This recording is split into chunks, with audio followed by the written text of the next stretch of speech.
तो भाई अगर आप ऐसे स्टूडेंट हो कि लास्ट का 10 दिन बचा हुआ और हर दिन की प्लानिंग आपके पास नहीं है, तो बहुत प्रॉब्लम फेस करने वाले हो, क्योंकि भाई अब लास्ट 10 डेज ये डिसाइड करता है कि आगे आने वाला जो एग्जाम है उसको आप किस तरह से मैनेज करोगे 10 दिन के अंदर, और जो चीजें आपकी आने वाली एग्जाम के टाइम उसको किस तरह सिस्टमैटिक वे में इन 10 दिनों में कंप्लीट करोगे, ये 10 दिन डिसाइड करेंगे। और ये 10 दिन आगे आने वाले जो पीछे हमारे 6 महीने गए ना, उसमें हमने जो स्टडी नहीं की तो वो 10 दिन में कर सकते हैं पूरी। भाई कैसे कर सकते हैं वो पूरी चीजें मैं बताने वाला हूं। आप अगर किसी भी रेंज के बच्चे हो, पहला रेंज पूरा हो चुका होगा, दूसरा रेंज कुछ भी नहीं हुआ होगा, तीसरा रेंज बीच में फंसे हो, तो तीनों लोगों के लिए वीडियो बहुत इंपॉर्टेंट है।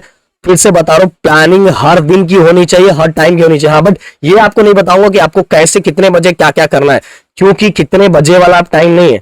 जितना पढ़ सकते हो, जितना भी पढ़ सकते हो उतना दम लगा के पढ़ लो। अगर आप में जितना भी दम है उससे 1-2 घंटा ज्यादा ही पढ़ो, क्योंकि रिजल्ट जब आएगा ना भाई तो एनर्जी अपने आप आ जाएगी। समझ में आया? अंदर से जोश रखो, होश रखो और पावर पूरा लगा दो, क्योंकि अब last 10 days.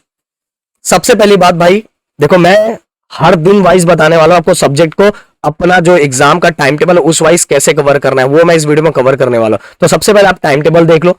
English 21, Hindi 22, physics 27, chemistry 1, math 3 and bio 8 तारीख को। तो यहां सबसे बड़ा जो टेंशन है वो हमें दिख रहा है केमिस्ट्री एंड मैथ के बीच में।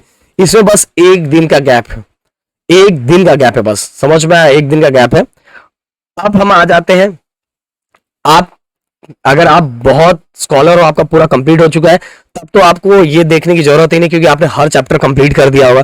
बट अगर आप मिडल में हो या एकदम आपका कुछ नहीं है, तो आपको ये समझना बहुत जरूरी है। मैथ, अगर आपका मैथ नहीं हुआ तो मैंने बोला सबसे पहले मैथ 1 स्टार्ट करो। मैथ 2 में प्रोबेबिलिटी एंड बायनोमियल कर लो, और मैथ 1 अच्छे से कर लो। जो भी इंपॉर्टेंट क्वेश्चन दिए जा रहे हैं वो पूरे के पूरे कर लो, या उत्तम से कर लो, जैसे आपको करना है, पर करके रखना जरूरी। क्वेश्चंस वही सब रिपीट होते हैं। देन इसके बाद मैं बात करूंगा कि बायो अगर आपका बायो है तो बायो के सबसे पहले मार्क्स विद ऑप्शन देख लो, कौन कौन से चैप्टर, एटलीस्ट कोई भी 5 से 6 चैप्टर अपने हिसाब से पहले उठा लो।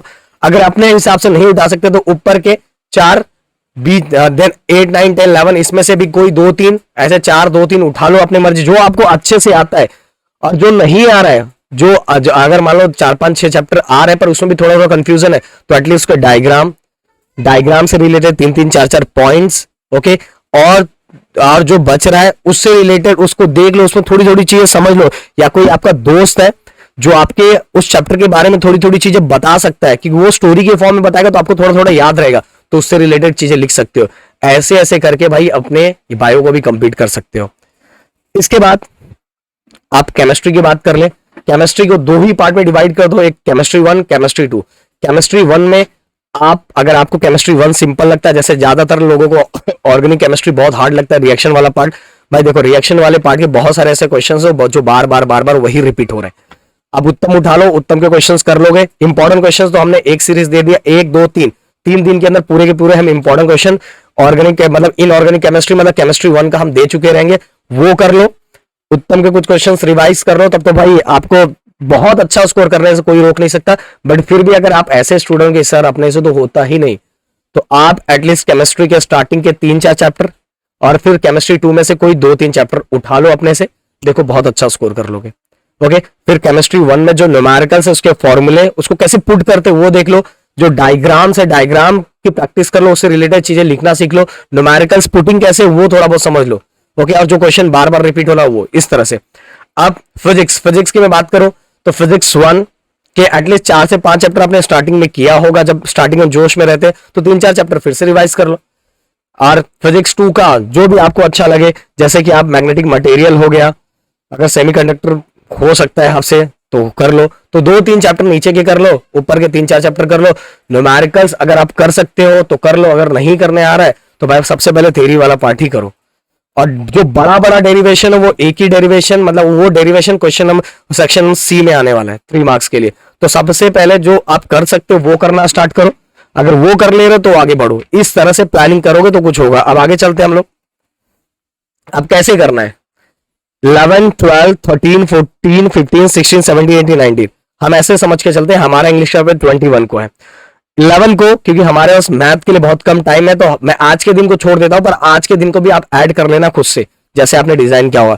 11 तारीख को मैथ, सबसे ज्यादा टाइम, अगर 12 घंटा पढ़ रहे हो, 13 घंटा पढ़ रहे हो, 14 घंटा पढ़ रहे हो, जितना भी पढ़ रहे हो आप, 6 घंटा पढ़ रहे हो, 8 घंटा पढ़ रहे हो, जितना भी पढ़ रहे हो, उसका अराउंड 60 to 70% आपको मैथ को देना है। याद रखना, मैथ को देना। जो भी मैं टाइम नहीं बता रहा हूं, आपके रेंज के हिसाब से आप कितना पढ़ सकते हो, जितना भी पढ़ सकते हो। क्योंकि अगर कोई किसी को बोलेगा नहीं इतना नहीं पढ़ना चाहिए, कोई किसी को ज्ञान नहीं दे सकता यार, सबका लिमिट अलग अलग रहता है। जो बच्चा जितना पढ़ सकता है उस लिमिट से मैंने बोला थोड़ा ज्यादा पुश करो। तो मैथ सबसे ज्यादा पढ़ना 50 to 60%, जो भी आप टाइम लिमिट लगाए। फिर उसके अंदर 30% केमिस्ट्री एंड 20% फिजिक्स।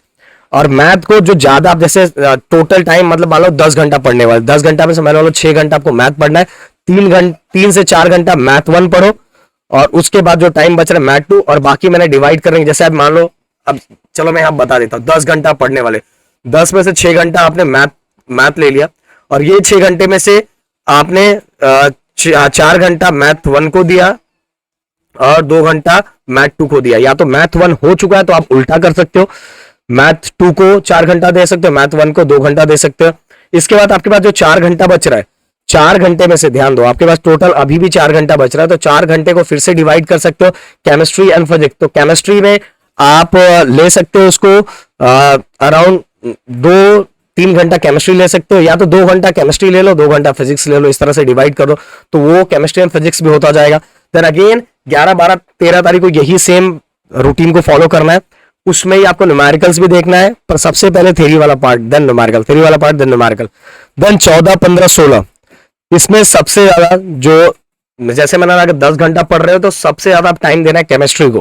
केमिस्ट्री 6 घंटे केमिस्ट्री पढ़ने हैं, मैंने उसी तरह से अरेंज किया जो आगे आने वाला आपका बोर्ड का टाइम टेबल उस तरह से। देन केमिस्ट्री 6 घंटा, 2 घंटा फिजिक्स एंड 2 घंटा मैथ। देन 15 तारीख को भी केमिस्ट्री 6 घंटा। मैं 10 घंटा सबको पढ़ने के लिए नहीं बोल रहा हूं, पहले बता रहा हूं, मैं एक एग्जाम्पल दे रहा हूं। अगर आप 4 घंटा पढ़ रहे हो, अगर आप 4 घंटा पढ़ रहे हो तो 4 घंटे का जो 60% होगा, 4 घंटे का जो 60% होगा, मतलब मान लो 2.5 घंटे आपको क्या करना पड़ेगा, केमिस्ट्री, बाकी फिजिक्स एंड मैथ। देन 14, 15, 16 को इस तरह से करने का। देन 17, 18, 19 फिजिक्स स्टार्टिंग का 60 to 70 पर जो घंटा ज्यादा, आधे से ज्यादा जो आप टाइम लेने वाले हो, उसके अंदर अगर आप 10 घंटा पढ़ने वाले तो 6 घंटा उसके अंदर फिजिक्स देना है, उसके अंदर 2-2 घंटा मैथ और केमिस्ट्री को देना है। इस तरह से आपको पढ़ाई करनी है। और इसी के साथ ही उसी 17, 18, 19 को 2-2 घंटा आपको एक्स्ट्रा बढ़ाना पड़ेगा इंग्लिश के लिए, क्योंकि इंग्लिश आपके दिमाग में चलता रहेगा। फिर भी भाई, फिर भी मैंने आप सभी को 19-20 ये टाइम जो दिया हुआ है, उसके अंदर आप 17, 18, 19 को तो आप इंग्लिश निकाल रहे हैं, पर 19-20 को पूरा ही पूरा इंग्लिश दोगे। और 19-20 को तो अपना महा रिवीजन इंग्लिश का रहेगा, जिसके अंदर आप क्या करोगे, दिन भर इंग्लिश पढ़ोगे हमसे लाइव लेक्चर में। ओके, तो भाई इस तरह से अगर आप मैनेज करके रखोगे तो आपको कोई रोक नहीं सकता अच्छा खासा स्कोर करने से, कोई भी पकड़ नहीं सकता। बट ये लास्ट 10 दिन जितना पढ़ सकते हैं। अब अगर कोई बच्चा बोलेगा मेरा बायो है, तो बायो है तो भाई इसमें आपको ऐड करना पड़ेगा। अगर मैथ नहीं है तो बायो ऐड करना पड़ेगा। अगर बायो है तो आपको थोड़ा और पढ़ाई एक्स्ट्रा करना पड़ेगा, एक्स्ट्रा टाइम ऐड करना पड़ेगा। इस तरह से चीजों को लेके समझ में आया तो मेरे ख्याल से मेरी बातें समझ में आएगा। समझ में आए तो प्लीज वीडियो को लाइक कर सकते हो, शेयर कर सकते हो, सपोर्ट कर सकते हो। Thank you so much guys, जय हिंद दोस्तों।